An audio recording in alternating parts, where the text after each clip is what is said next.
संविधानाचं दान दिलं. तुमचे मानावे किती उपकार बाबासाहेब, तुम्ही देशाला संविधानही दिलं. तुमचे मानावे किती उपकार बाबासाहेब, तुम्ही देशाला संविधानही दिलं.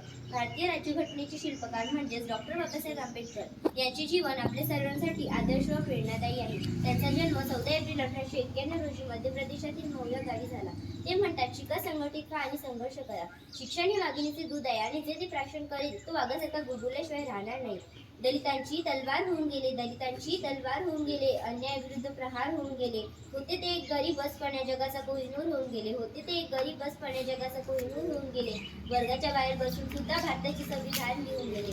वर्गाच्या बाहेर बसून सुद्धा भारताचे संविधान लिहून गेले.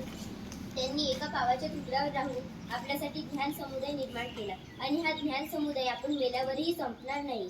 त्यांना साथ देणाऱ्या माता रमाई यांनी आपल्या परिवाराची काळजी न करता पतीचं शिक्षण पूर्ण करण्यास मदत केली आणि शेणाच्या गवऱ्या थापल्या आणि म्हणूनच आज आपण आनंदाचे जीवन जगतो. त्यांनी समाजामध्ये न्यायाचे तत्त्व प्रस्थापित करण्यासाठी स्वतःला झोपून दिलं होतं आणि खरोखरच हा भीमरावांचा प्रवास थेट महामानवापर्यंत पोहोचलाच.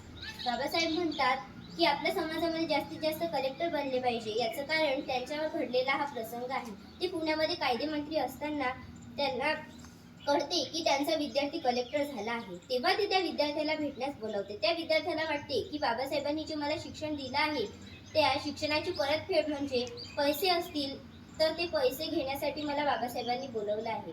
तर तो विद्यार्थी बाबासाहेबांना भेटायला जातो आणि बाबासाहेब त्या विद्यार्थ्याला म्हणतात, तुझं खूप अभिनंदन आहे.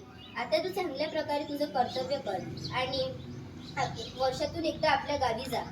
तर असं बोलून बाबासाहेब